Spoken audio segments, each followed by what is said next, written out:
Hello everyone, welcome to Diva classes. This is Divya Vadvani and today we'll be studying the significance of the play Macbeth act wise and scene wise. Now this is where your questions begin from क्योंकि council आपसे directly पूछता है कि इस particular act की इस particular scene की significance बतानी है.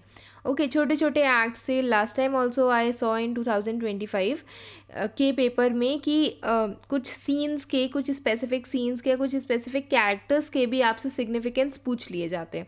तो first we'll be doing significance characters themes and then we'll move towards the question answers MCQs reason based questions everything. Okay तो समरी आपने पढ़ ली है, वेल एंड गुड. उसके बाद जब आपका टेक्स्ट पोर्शन है, जब आप उसको कंप्लीट कर लोगे, after that you will come to the significance of the play. तो हम शुरू से शुरू करते हैं बिकॉज ये वो प्लेसेस हैं जहाँ से when I will send you this document, get it printed and उसमें codes also you can mention by yourself. ठीक है. एक और चीज़ I have to tell that council ने 2026 एग्जामिनेशंस के स्पेसिमेंट्स नहीं दिए हैं for English language as well as literature. तो you can consider 2025 also in the same manner. मतलब 2025 के स्पेसिमेन आप फॉर्मेट के लिए देख सकते हो, उससे रेफर कर सकते हो. That you can find in the playlist of literature as well as language. Okay तो we will start with act 3 scene 1. तो क्या बताया गया है यहाँ पर कि ये जो सीन है दैट स्टार्ट्स विद बैंको सलिलक्वी मीन्स बैंको के मोनोलॉग से ये शुरू होता है. तो यहाँ पर उसका खुद का एम्बिशन कहीं पर भी नहीं बताया गया.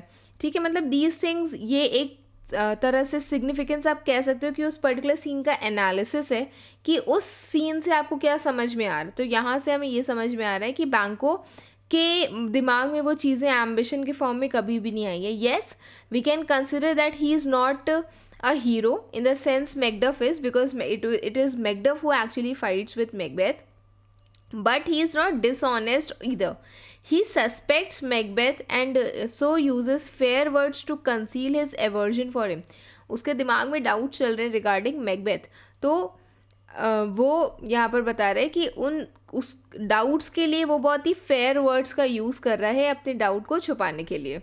Okay there is a irony because Macbeth says. उसके बाद व्हाट हैपन्स कि जब actually Macbeth and lady Macbeth वहाँ पर आते हैं बैंको के पास, बैंको से मिलते हैं, उनको उस बैंक्वेट सीन या फीस्ट के लिए इनवाइट करते हैं, दावत के लिए. तो उसमें मैकबेथ कहता है that fail not our feast, कि हम लोग की जो दावत है उसमें ज़रूर आना. एंड बैंको रिप्लाइज आई विल नॉट, कि नहीं नहीं हम बिल्कुल फेल नहीं होंगे, हम फॉर श्योर आएंगे. And it is Banquo's terrible fulfilment of the promise और एज बैंकोज घोस्ट, और इसीलिए मरने के बाद भी वो बैंकों के घोस्ट के फॉर्म में उस पर्टिकुलर चेयर पर आकर के बैठता है. द क्वेश्चन में भी आस्क कि वाई जो बैंक्वेट के सीन में ही क्यों वो घोस्ट सीन आया. Why because it was Banquo's fulfilment of that particular promise जो उसने रखा था मैकबेथ से कि हाँ I will come for sure. Okay there is an overriding fear in the new king that Banquo knowing about the witch's prophecy might assassinate him. कि जो new king है दैट इज़ मैकबेथ, उसके दिमाग में कुछ ऑलरेडी चल ही रहा था कि हो सकता है कि बैंको जो विचेस की प्रोफेसी जानता है वो बैंको को हो सकता है कि बैंको के इसके कारण विचेस की प्रोफेसी कारण बैंको खुद मैकबेथ को मार दे. इसीलिए he is afraid of his rivals valour too and this is the reason. Plus the other reason is कि it was Banquo's nobility, his brave nature, he feels inferior to Banquo. तो इसीलिए उसने बैंको को मार दिया. किसने? मैकबेथ ने. So he very cleverly instigates the murderers against him. और this is also one of the reasons कि मतलब मर्डर्स को वो इंस्टिगेट करता है, वो अपने रीजंस देता है मर्डर्स के लिए एंड इंस्ट्रक्शंस देता है. There is a sarcasm in Banco's nobility of character when he thinks that his soul will move heavenwards. Okay, फिर है thus the scene marks a further stage in the moral degradation. हमको जब यहाँ पर point out एक question भी बन सकता है कि मैकबेथ का मॉरल डिग्रेडेशन आपको बताना है, तो उसमें you will tell all the murders that he has taken he has committed, be it Banquo, be it last में यंग सीवर्ड को वो मारता है, मैकडफ की फैमिली को मारता है, तो वो सारी चीज़ें आप उनको काउंट करवाओगे. ओके, तो he plots a murder like a common killer. Then comes act 2, act 3 scene 2. ठीक है, तो ये वाला सीन था जहाँ पे वो मर्डर्स की प्लॉटिंग कर रहा है. Then the conversation between Macbeth and Lady Macbeth is shown here. That shows that minds of both of them are troubled and that their relations have become much formal. कि अब उनके बीच में बहुत ज़्यादा like husband wife वाला जो एक conversations होती है, they are not there. Then we hear that from the lady a deep strain of melancholy. उसके अंदर से एक बहुत ही ज़्यादा sadness की, guilt की आवाज़ आ रही है लेडी मैकबेथ से. She is restless and she is unhappy.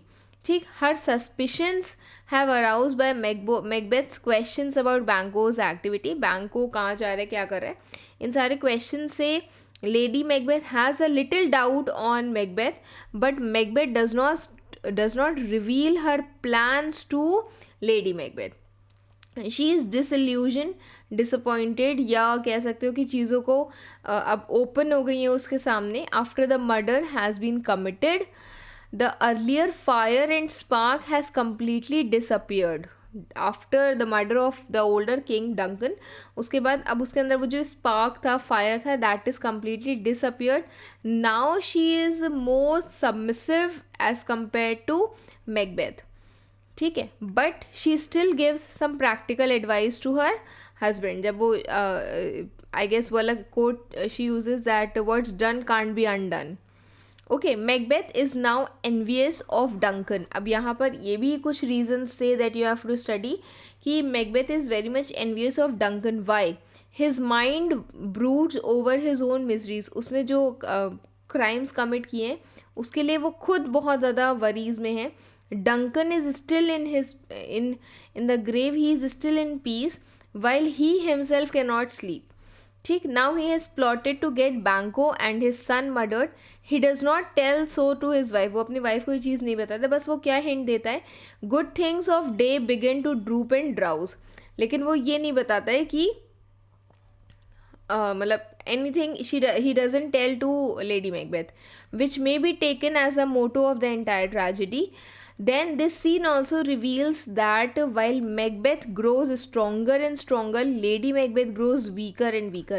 Again, a question can be formed from this side कि like a commentary can be made that Macbeth grows stronger and stronger, Lady Macbeth grows weaker and weaker. How?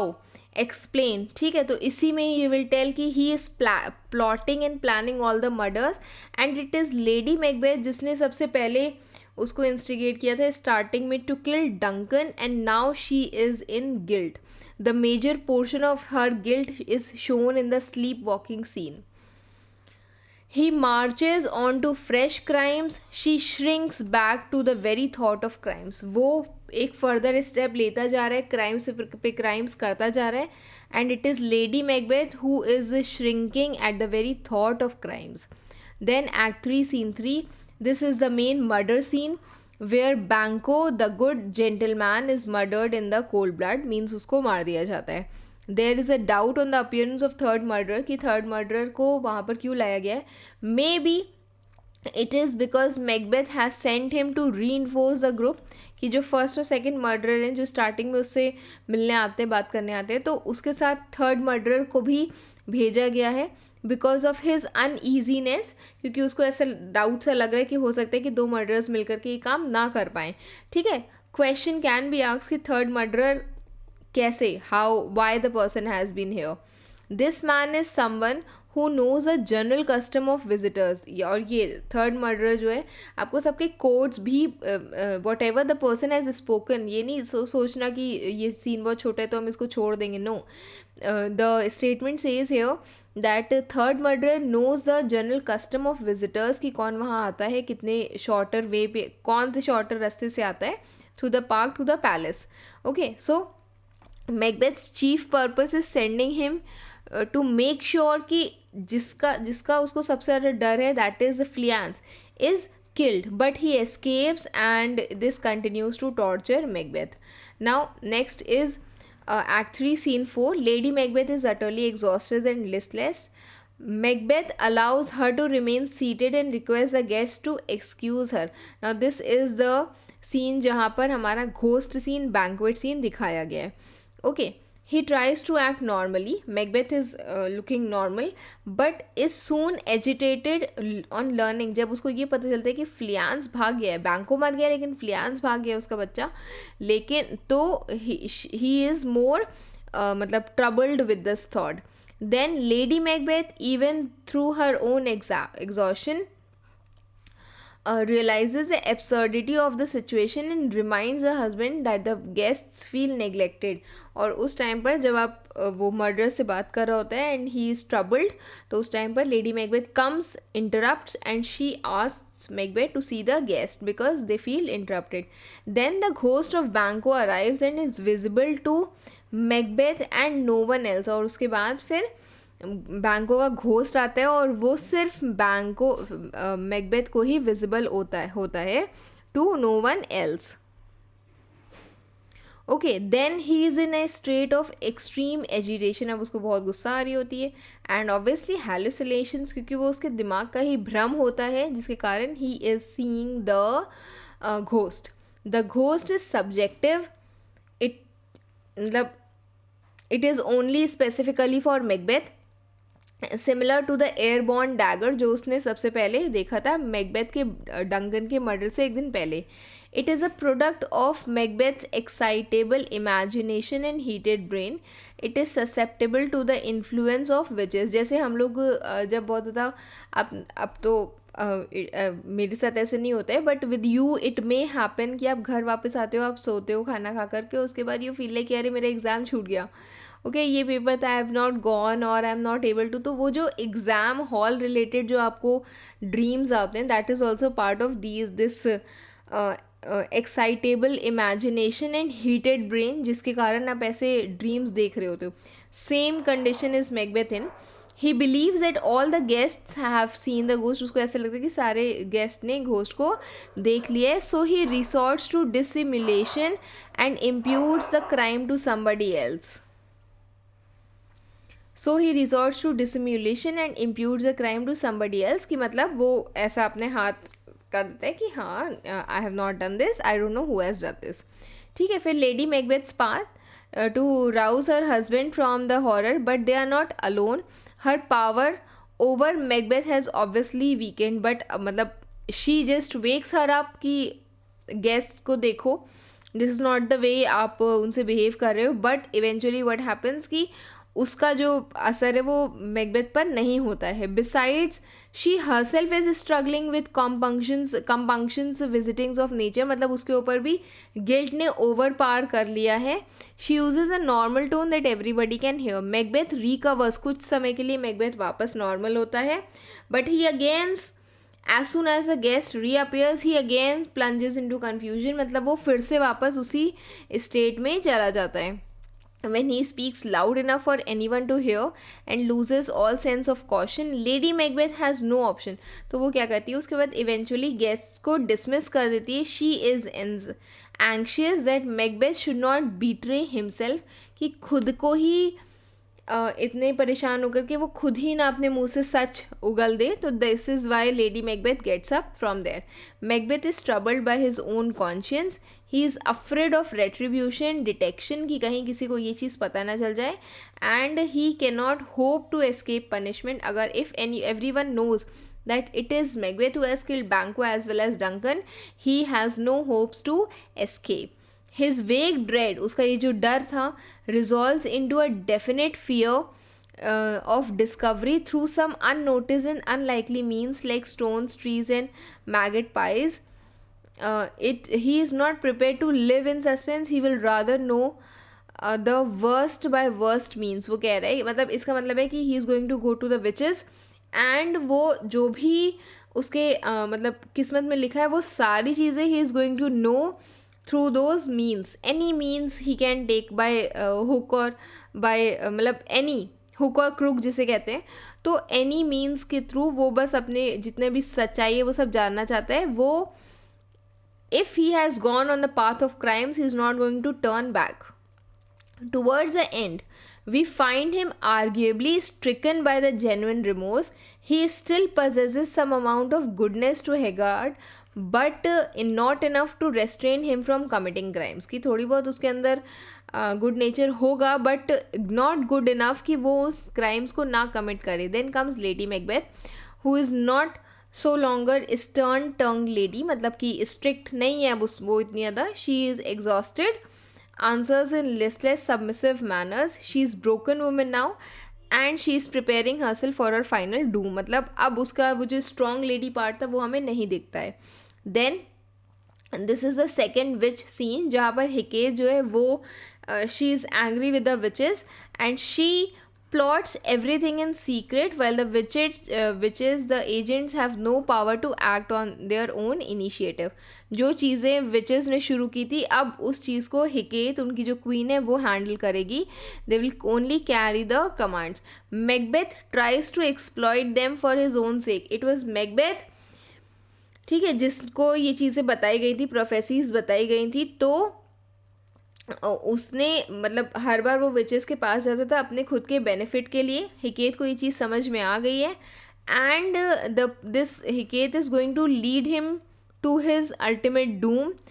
This scene is also known as chorus scene. It does not further the action of the play, but yes, it provides much useful information.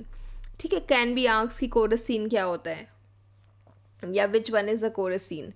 Then next is Act 3 Scene 6 जहाँ पर Lenox एक Lord से बात कर रहे होते हैं. Lennox is the Scottish general and then, ठीक है, वेरी लॉयल टू डंकन. तो he begins to talk cautiously and speaks in veiled irony, मतलब हिडन. वो डायरेक्टली मैकबेथ के लिए नहीं बोलता कि मैकबेथ ने मारा है डंकन को, लेकिन वो चीज़ों के ऊपर से एक एक करके धीरे धीरे करके मास्क हटाता है.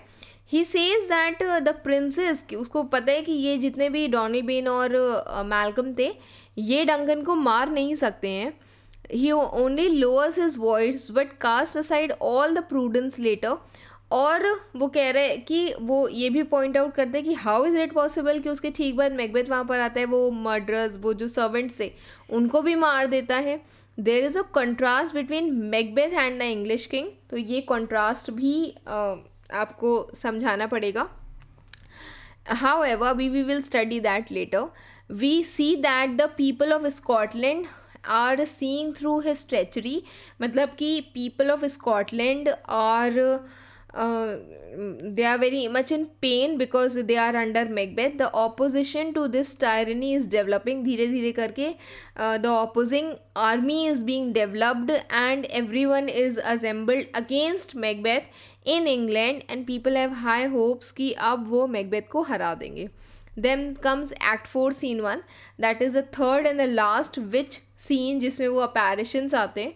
Beginning of the play में witches suggested no line of action. अब beginning of the play में जब मैकबेथ उसको बोलती है कि तुम किंग डंकन, तुम किंग ऑफ स्कॉटलैंड बन जाओगे, तो वो कोई लाइन ऑफ एक्शन वो ये नहीं बताती कि तुम ये कैसे बनोगे. It is Macbeth and lady Macbeth who has planned the murder of king Duncan. ठीक है, he himself committed the violent deeds. लेकिन हाउएवर द अपैरिशंस अर्ज मैकबेथ, लेकिन अब जो अपैरिशंस हैं वो मैकबेथ को अर्ज कर रहे हैं to be bloody enough. How we will study that. There predictions are cleverly worded. उनके जितने भी प्रिडिक्शंस होते हैं वो बहुत ही क्लेवरली वर्डेड है. वो साफ साफ उसको इंस्टिगेट कर रहे हैं कि ऐसा कुछ नहीं होगा, लेकिन अगर होगा तो you have to take the actions. They connect with his secret fear. वो जो उसका सीक्रेट डर है कि उससे उसकी कुर्सी छीन ली जाएगी. Warn him to beware of Macduff.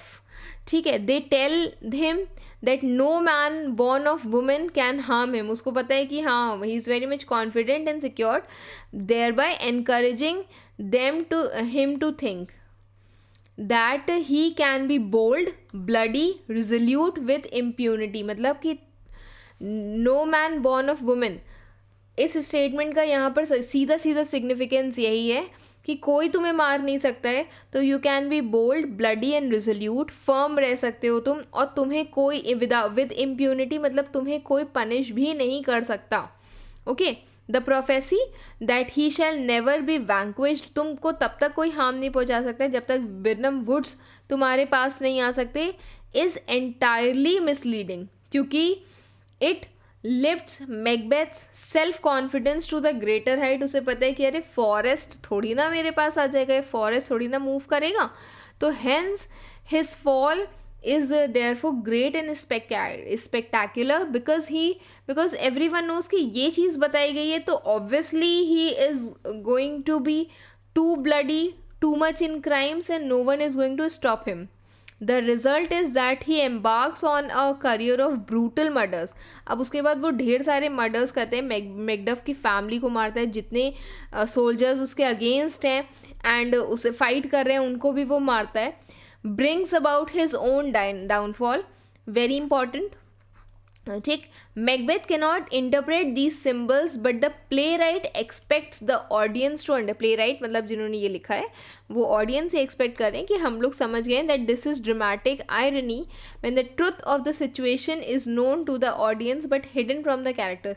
Dramatic irony क्या होता है कि जो इस जितने भी अपैरेशंस या कुछ भी ऐसा इंसिडेंट हो रहा है उसके उस सिचुएशन का जो ट्रुथ है वो ऑडियंस को पता है, बट वो जो पर्सन है वहाँ पर कैरेक्टर है मैकबेथ है उसको नहीं पता है, तो that is known as dramatic irony.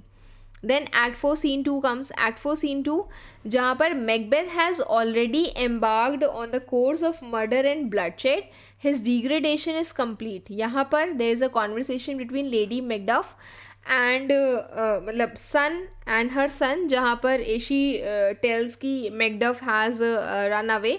The character of Macduff here suffers seriously the accusations of his wife.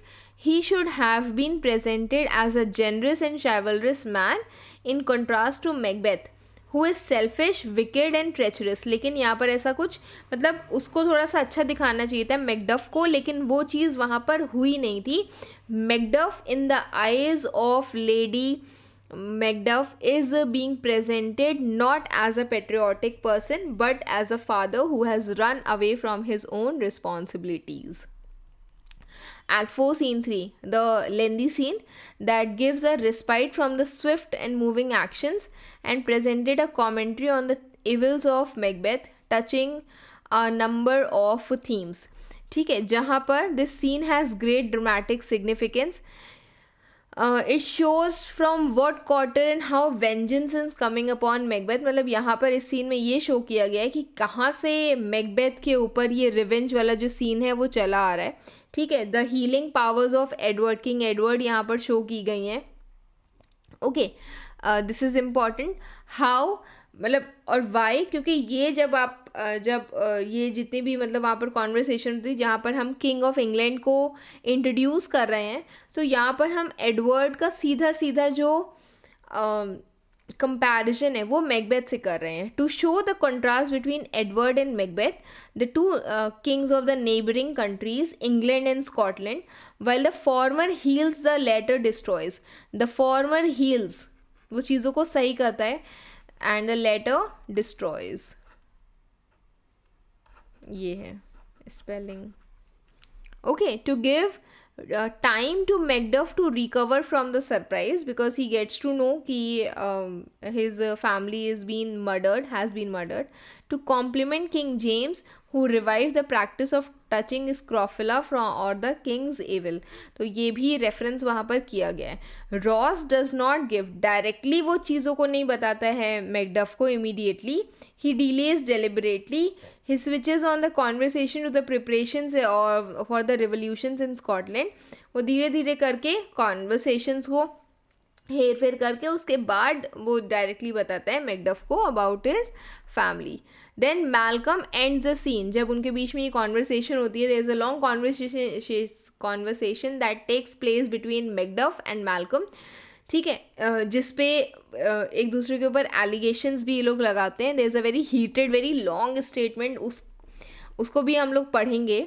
ठीक, दैट वी विल स्टडी. वहाँ पर जब हम आपका वन शॉट एक्सप्लेन करेंगे आपको, तो here I have taken a lot of things, there I will be explaining you कि उस पर्टिकुलर प्लेस से आपको क्या क्या चीज़ें पढ़नी है. Malcolm ends the scene on the positive note by saying that no night can be so long that will not end. Okay, then comes act 5, that is the sleepwalking scene. I guess this scene already come in 2025 paper.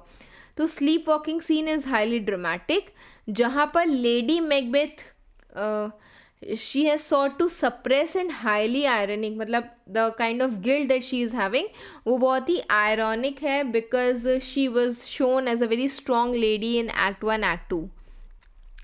She had called upon night to come to hide her deed, and she is afraid of the dark and has light by her when goes to sleep. अब वो हमेशा एक candle पकड़ करके टहलती रहती है, because she is very much afraid of the dark, because it is she who had done the evil deeds in the dark. She has told Macbeth a little water would clear them of the deed earlier.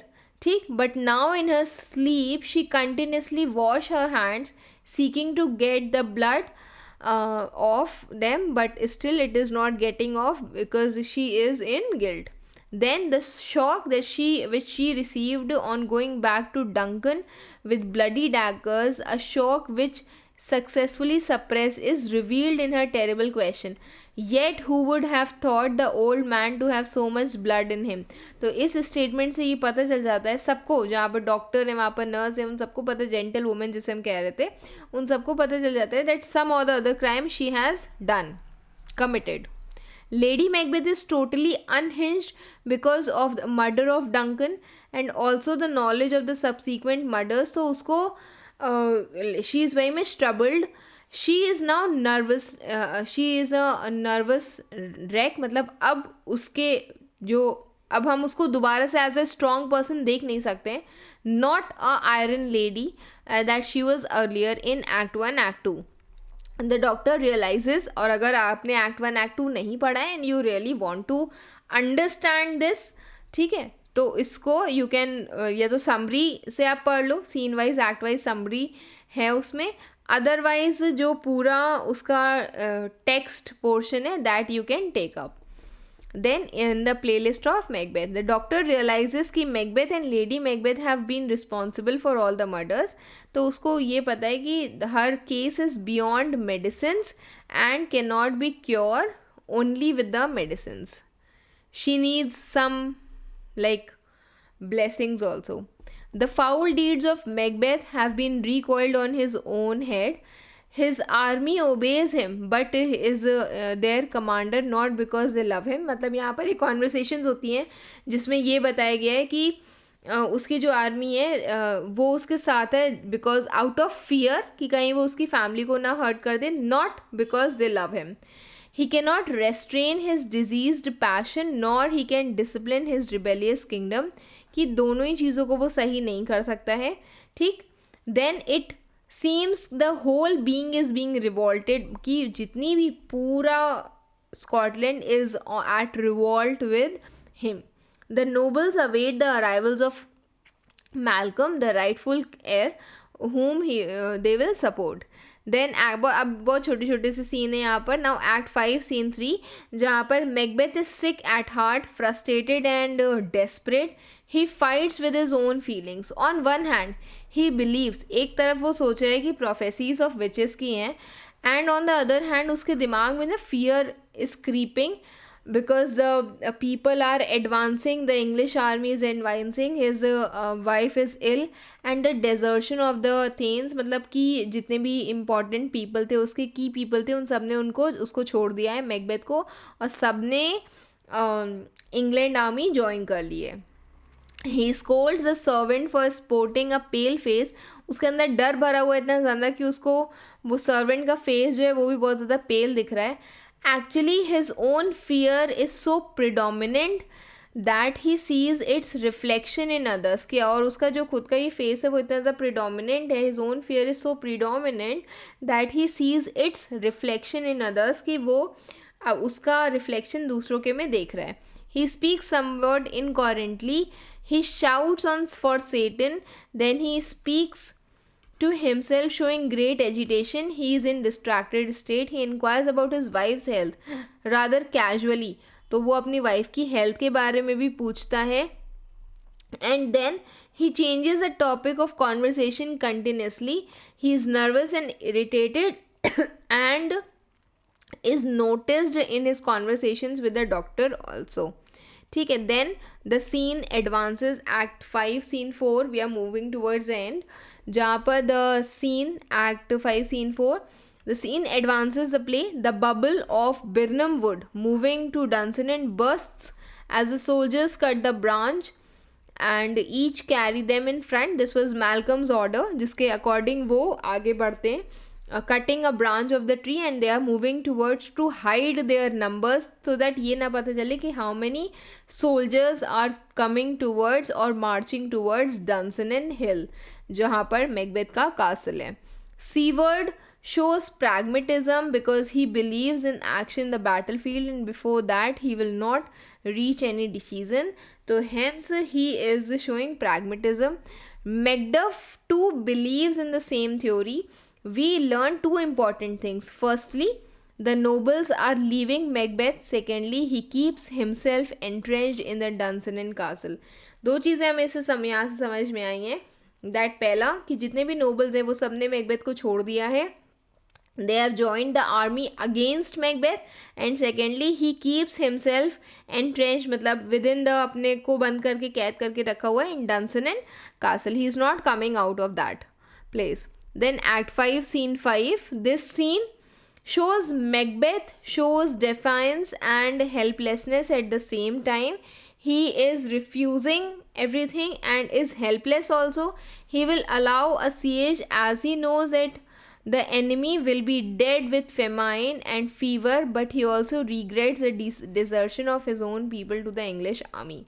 ठीक है. तो he is regretting this कि the people have joined the English army when he hears the news of his wife's death. जब उसको ये पता चलता है कि उसकी wife is now dead, Lady Macbeth is no more.